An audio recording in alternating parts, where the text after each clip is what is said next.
Testing, testing, 1, 2, 3. Man, this sounds good. You know, it took me quite a little while to finally get to a point with my Electro-Voice RE20 and my DBX 286S channel strip where I felt like I reached, the point of diminishing returns where I could no longer improve my audio quality, and I was happy with it, and there was no real point to changing it anymore because I was just going to make it worse or just make me more unhappy with it. So I was pretty stoked that it was at a point where I could just set it and forget it. And then I come along and review this Technica BP40, and I want this instead of that one. Feels a little weird. So yes, this is the Technica BP40. It's their broadcast professional dynamic microphone. Their website has it listed for about $350, so it's up there competing with the big boys, the SM7B, the Electro-Voice RE20, RE27, RE320, and the Rode Procaster, and it packs a punch, and honestly, makes me a little confused as to why I haven't heard a whole lot about this microphone in terms of ones that people recommend. Like, for the higher-end microphones, this might be one of the ones that I recommend the most now. I have the Q2U over on the budget side, and then it's always been the RE20 or the Procaster on the more expensive side. This might bump out the RE20 in terms of, value per money for me in terms of recommendations, which is pretty crazy. Audio-Technica claims that they are aiming for condenser-like sound out of this microphone. And if you're unaware, this is a dynamic microphone, which means that it doesn't on its own require phantom power. It's activated by the sound of your voice, by the impact of your voice on it, which allows it to keep a much cleaner signal because it doesn't have power constantly feeding to it, basically waiting for sound like a condenser microphone does, and is a lot more suited for desktop broadcast scenarios where you're live streaming or you're streaming sports events and noise rejection is a priority. Condenser mics are great for vocal booths and studios where you have it completely sound treated and it's completely sound isolated, silent as a doornail. That's not the word. You know what I mean, where it's completely silent and you're going after completely accurate vocals. So for singing and voiceover and, narration, things like that.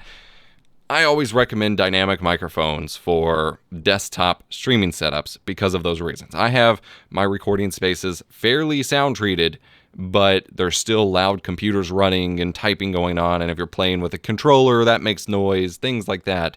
And a lot of that gets really picked up in condenser microphones. So it was really interesting to hear that they're claiming that they have that kind of sound out of this dynamic microphone.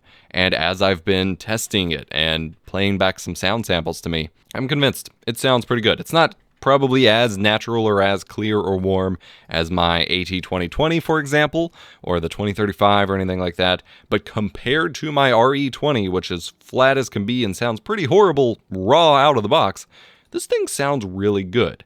And if you look at their frequency curves, I just had it pulled up. Where it go? Words are hard. The RE20 has a completely just flat as they could possibly get it frequency curve, but you do see a little bit of a bump in the mid to high range and then a complete fall off towards the 20 kilohertz range and then a slight bass roll off around the, I don't know what that is, the 30 kilohertz-ish range. And the BP40's frequency response curve is that, but just pumped to the max. So you have a much more aggressive bass roll-off, although this is on the flat profile. They do have a bass roll-off switch on here. I'll turn on if I can find it. There it is. So I'm going to talk for a few minutes with the bass roll-off switch enabled, and then towards the 2K to 5K range, you get a significant boost, and then it's got little boosts intermittently to kind of maximize vocal response, and then a much more aggressive drop-off going towards the 20K range. So that's kind of interesting. And again, I could EQ the RE20 to sound like this in theory. That's the point of the RE20 being so flat. It's meant to be the, baseline untouched sound that radio stations and broadcast scenarios EQ to their liking, but I suck at EQ. So using something like this that sounds so good out of the box sounds really good. Obviously, if I said it sounds good, it sounds really good. So, but it is worth noting that this is a big, heavy microphone. It's actually pretty rugged sounding. I'm going to switch that bass roll-off switch back off. All right, we are back to flat mode. This thing is big, it is heavy, so you will need a pretty strong arm. Microphone arm in order to hold it. I do not recommend using these bigger mics, from the Procaster to the Electro Voice to the Shure to this one, with the cheap little newer or whatever $20 microphone arms on Amazon. I used to do that back in like 2013 and 2014, and I spent just as much replacing those arms because they bent or broke or just kept falling down as I would have spent buying these more expensive ones. And there's basically three you should buy. The Heil no, not the PR40. The Heil PL-2T, the Rode PSA-1, or this one I'm actually using from Auray, which comes with a desktop riser to get it over your monitor, which is how I have it mounted here in the box, so you don't have to pay extra for it. Both are, or all three are around $100, so I will have those linked in the description.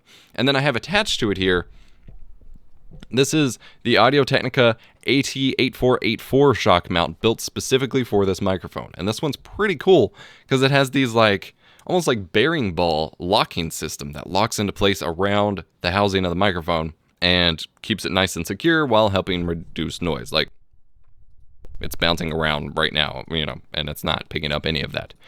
The design is rugged though. It's made of full metal. It's going to take a beating.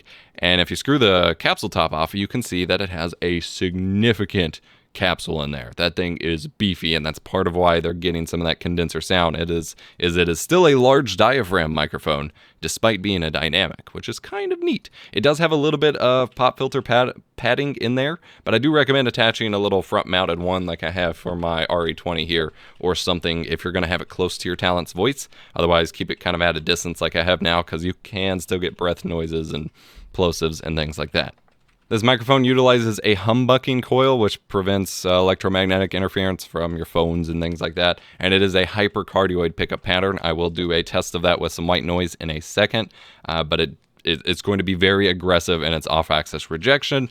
But due to the way that it's aiming to have condenser-like sound, its background noise rejection in terms of kind of up close louder things like mouse clicks or breaths, things like that my RE20 completely cuts out of the blue, and the Shure SM7B will just completely eliminate as well. This is going to pick up a little bit more of. And it's also worth noting, I meant to mention this earlier, it does require quite a bit of gain. I have this currently run into my Soundcraft, what is this mixer called? I screw it up every time. It is the Soundcraft Signature 12 MTK or Multitrack 12 mixer. I have a cloud lifter run to it, which is basically, it's called a mic activator. It's basically an extra preamp for your microphone that goes on top of your mixer's preamp and takes phantom power. And so I have that plugged in, which does a much cleaner job than just cranking up the gain dial. But I still need the gain dial cranked up to like 80% on my mixer. That being said, I did do a test hooked up to my DBX286S, which is a channel strip, which is basically like a built-in preamp and audio processing box, and used it with the same preamp settings as my Electro Voice RE20, and it was clipping out. It was super loud. Like, you don't actually need as much preamp as the RE20, but it still needs a lot. All right, I have some white noise pulled up here, and I'm just going to rotate it around the microphone so you get an idea of the off-axis rejection. I've honestly not tested this thoroughly myself, but you can see visually. So I'm going to pull the microphone out here. I'm going to crank it up for a second. Hang on.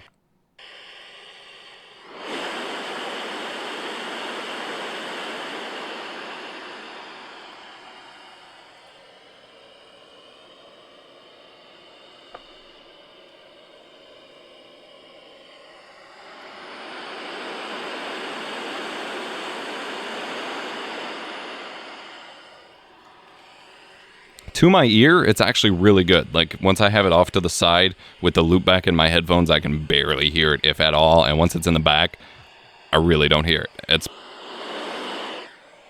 pretty impressive. Like I said, it might not be as good as the RE20 or SM7B, since those are very aggressive background eliminators.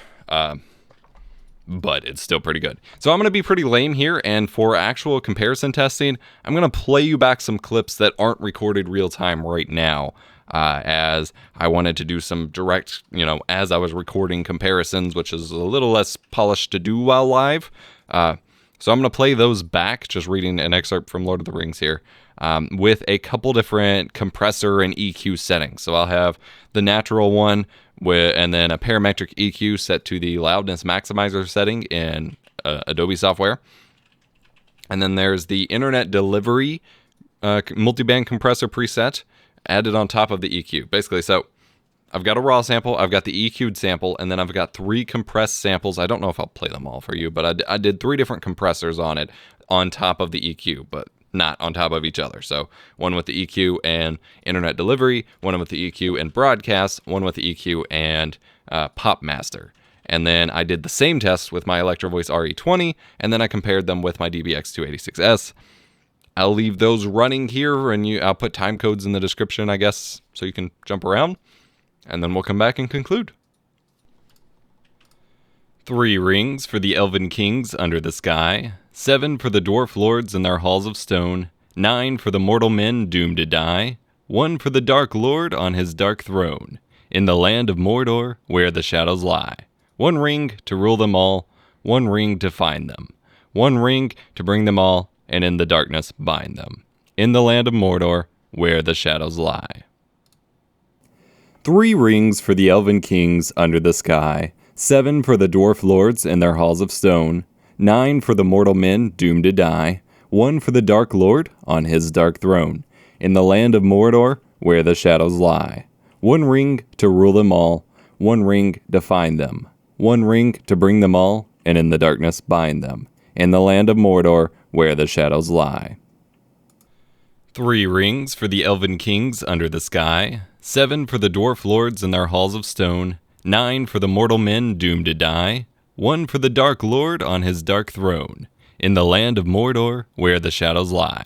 1 ring to rule them all, 1 ring to find them, 1 ring to bring them all, and in the darkness bind them, in the land of Mordor where the shadows lie.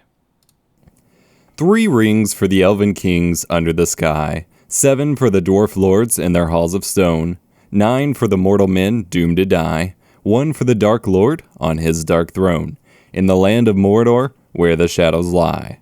1 ring to rule them all, 1 ring to find them, 1 ring to bring them all, and in the darkness bind them, in the land of Mordor where the shadows lie. 3 rings for the Elven Kings under the sky, 7 for the Dwarf Lords in their halls of stone, 9 for the mortal men doomed to die, 1 for the Dark Lord on his dark throne, in the land of Mordor where the shadows lie. 1 ring to rule them all, 1 ring to find them, 1 ring to bring them all, and in the darkness bind them, in the land of Mordor where the shadows lie.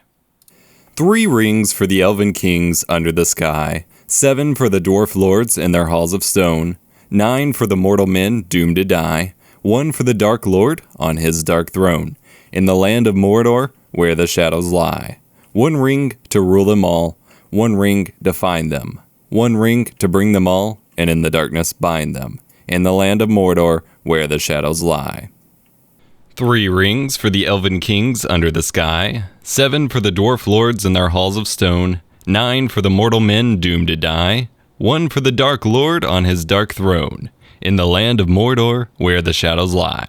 1 ring to rule them all, 1 ring to find them, 1 ring to bring them all, and in the darkness bind them, in the land of Mordor where the shadows lie.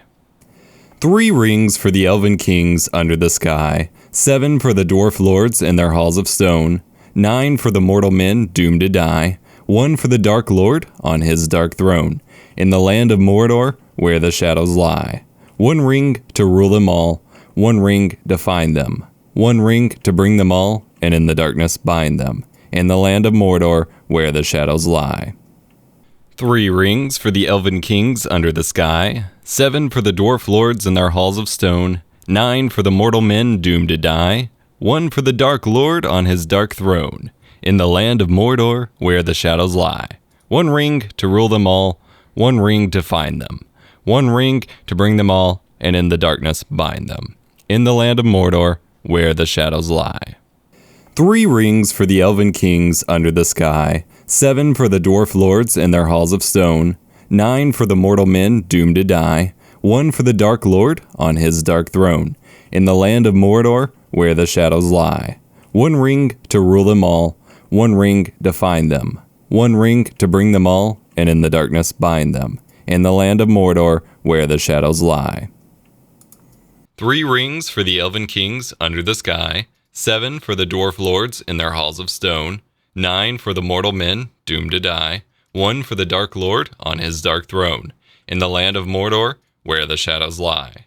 1 ring to rule them all, 1 ring to find them, 1 ring to bring them all, and in the darkness bind them, in the land of Mordor where the shadows lie. 3 rings for the elven kings under the sky, 7 for the dwarf lords in their halls of stone, 9 for the mortal men doomed to die, 1 for the Dark Lord on his dark throne, in the land of Mordor where the shadows lie. 1 ring to rule them all, 1 ring to find them, 1 ring to bring them all, and in the darkness bind them, in the land of Mordor where the shadows lie. So yeah, out of the box, this mic already sounds pretty good, and with a little bit of equalizing, it sounds wonderful. I am very impressed.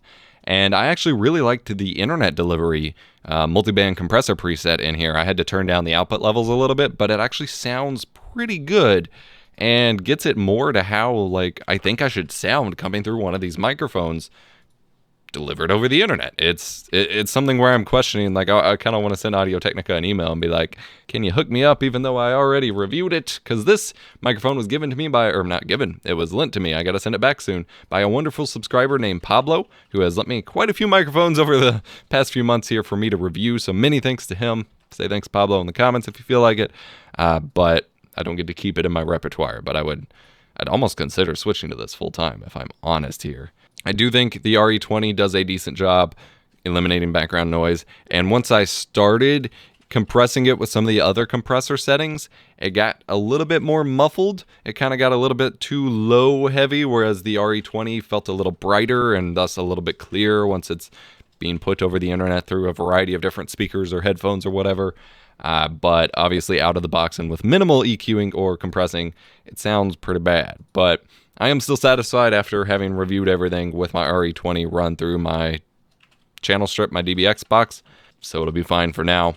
But I highly recommend this microphone. It's actually pretty nice. Again, $350 is a pretty hefty investment, but if you're already looking at these tiers of microphones, it's one of the cheaper ones. And if you're looking for something more budget, I recommend going and checking out my Samsung, not Samsung, Q2U microphone review, as it's my most recommended microphone at all at the moment. Product links, I just flipped my wrist mat onto my keyboard. Product links, as always, will be in the description down below. There are affiliate links to B&H or Amazon or what have you that give me a small kickback, help the channel out. Hit the like button while you're down there. Subscribe for more tech education. I'm EposVox. I'll see you in the You know, as amazing as this microphone is, it can't actually improve your own speaking, believe it or not. I'll see you next time.